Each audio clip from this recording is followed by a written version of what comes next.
We're back with Nadia for our return to the surface. A merciful return it is. Sewer level almost made me miss the zombies, or otherwise ubiquitous opponents. Canonically speaking, both of our characters are here right now. It's just that whenever we're playing as one, the other one is taking a break, I guess. And somehow surviving the adrenaline meter.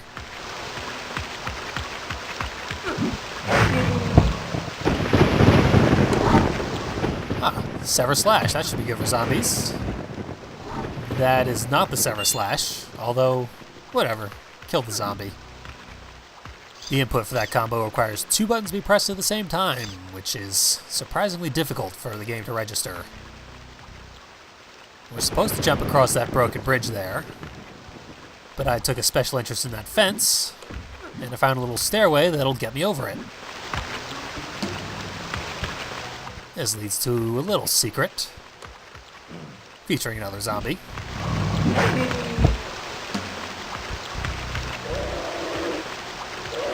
And of course, a Docker jump scare. That right there is the Sever Slash. You may note that it is in no way a slash, and does not sever opponents' body parts, like many of our other attacks. It's poorly named and not terribly useful, especially considering the difficulty of actually doing it because of the simultaneous button presses. But it does decent damage and it has a cool animation. Use it a few more times and then never again.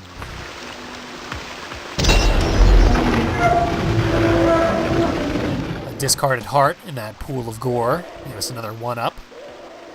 Unfortunately, the bloodstain from the Docker obscures most of the gore, but we'll get a good chance to look at it again. It's very lovingly rendered. What appeared to be just more of the torches that are always littering the environment were actually a new item, the fire bombs. It's the real reason we came into this secret area. Had to get a little head start on these Thames monsters. But regardless, you gotta shoot him, so not much of an advantage to be had there. Right over here is the other side of that bridge we were supposed to jump. So no time saved, really. Up. It's raining Dockers. And for some reason, I want to do the Sever Slash again. See, I failed it a few times, but even doing it successfully and getting both of the kicks off that are part of the combo didn't kill him. So it's a bit middling in terms of efficacy, but I appreciate the variety it adds. Now you can sword fight the Thames monsters if you get close enough, but I should be dead right now. I should not be levitating, so I just used the bullet, much safer. A couple of barrels up ahead. That's bizarre. Ah, because they're part of a Donkey Kong sneak attack. If we had allowed the closer Thames monster to live, those barrels would have actually killed him. Probably a good idea to save that bullet, in fact. And the Feet of Fury combo, so much better than anything the game has taught us so far. The PlayStation manual for this game tells you the button input for the Feet of Fury and a couple of other combos, but the N64 manual tells you no combos at all. You're merely at the mercy of the game to feed you one combo per non-boss level, starting with the worst combos in the game. And here's where we're introduced to a new enemy type. Very obnoxious enemy, the Harpy. Not really avian in any way, like most Harpies are portrayed. More bat-like. Also, they make a just horrible screaming noise. And have Bride of Frankenstein hair. They're fairly similar to the insects. They do a little bit less damage, and their attack pattern is easier to block. The part that hurts is their headbutt and their stinger. So what they'll do is they'll dive in, their head will hit you immediately, so just block that and then immediately counterattack, They'll try to go for their stinger, but you'll interrupt their attacks. Then you can return with a combo, kill them pretty quickly. The only complicating factor is that they fly, so that can sometimes put them too high for some of your attacks to hit, particularly if you're on uneven ground. But for the most part, they provide a reasonable challenge, unlike some of the other enemies we've met.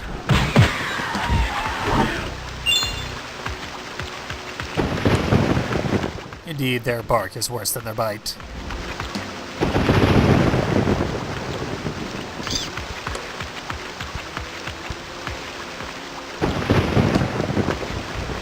Stop by the bonfire for a quick rest, but with the adrenaline meter, you don't want to rest too long.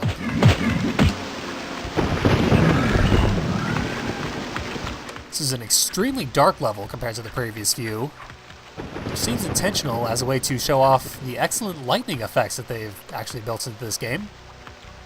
Quite surprising considering this is the same game that brought us discolored textures as an attempt at lighting.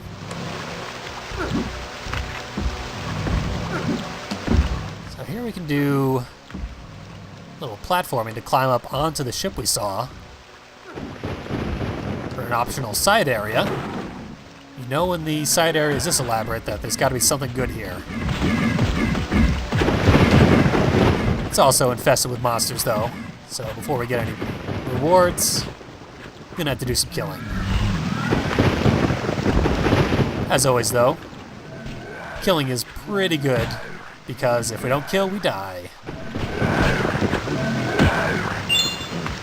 Here we see the Dockers get into a really annoying attack pattern where they just charge and then jump back, charge, jump back, over and over. There's almost no way to interrupt it. And a couple of blue jean zombies for more irritation factor. Smart thing to do is to knock the zombies down, because that does refill your adrenaline meter, and then the zombie will get back up, so you can kill him again. Well, we got half a man overboard. So this upper deck is cleared. We can explore the lower deck of the ship, where they were apparently shipping bloody corpse parts.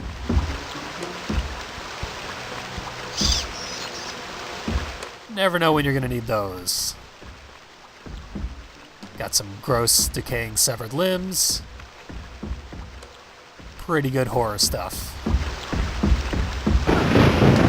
And we can wander onto the back area. There's absolutely nothing back here. On the N64, they actually made it harder to get back there by removing the stairs, but you can still do it to waste your time. Over here we have a tetherball and a plank. The tetherball will knock you down and do some damage if you wander into it. And from the plank, though, we can see off the distance a sword. That sword replaces our old sword, and we will now do more damage. And we're going to want to do that damage very soon, because we are slowly dying from adrenaline. See, our heart is beating faster in the corner, contrary to the actual effects of adrenaline. And we're dead. When you die from adrenaline loss, your character just sort of kneels down instead of falling on their back.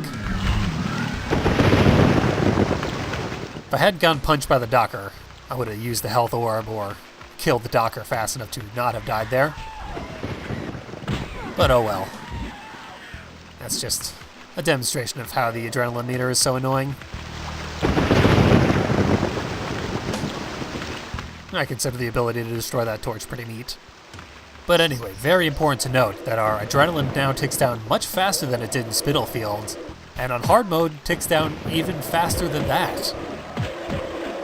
I assume there's a cap to how fast it can tick down, but it's already really ridiculous.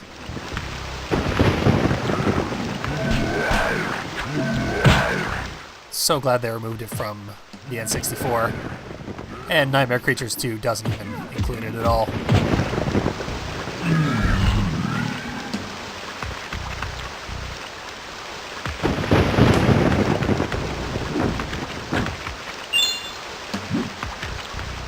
Saw this area briefly when we were exploring earlier. Nice thing about this level is that they allow you to look around at other parts of it. As we saw with the last Thames monster, we do not need to use a bullet on all of them. If you can get close enough, you can melee them. As long as the monster is there, you won't walk yourself right into the water. But sometimes they do put the monster just far enough back that you will if you try to fight it.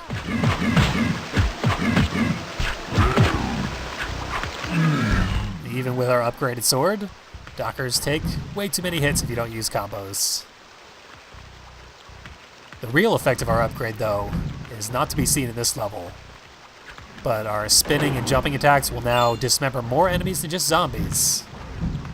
Just not Dockers or Harpies. Yet. A couple of useless pendulums. Don't even offer a very significant obstacle. Much less do they actually do anything here.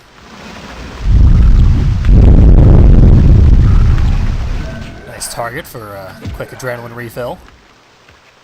Not as quick as I'd like, honestly.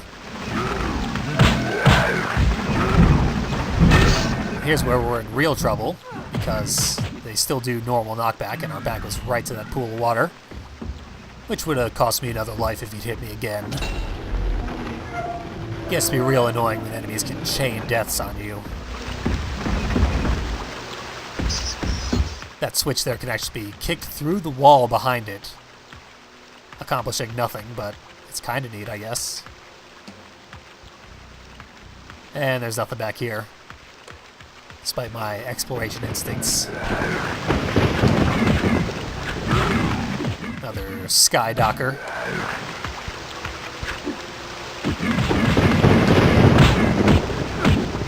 Gonna do another Sever Slash on his corpse.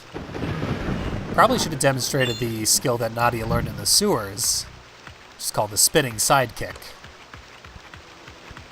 It's another very weak combo with a really cool animation. I'll be sure to show it off eventually.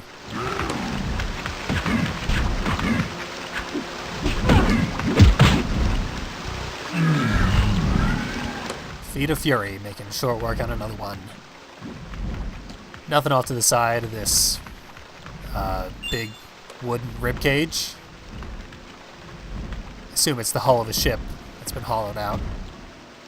But there's more pendulums. Just a perpetual motion machine that we gotta make our way through. Once we're on the other side, complete safety. Still nothing to explore. Matter of fact, we're basically done here. Right over here is the Seawolf Pub, conveniently located on the other side of multiple swinging death machines. Just look for the creepy pirate, and you'll know you're there. The Salty Dog. So let's stop in and meet the guy we came here for. I shall make arrangements for your burial. Or, instead of meeting our friendly face, we can just get Crowley's voice in our head again. And I guess his threat inspired our heroes to head to the cemetery because they want to be buried? Fortunately, the text scroll from the N64 version is much more clear about where we're going next and why.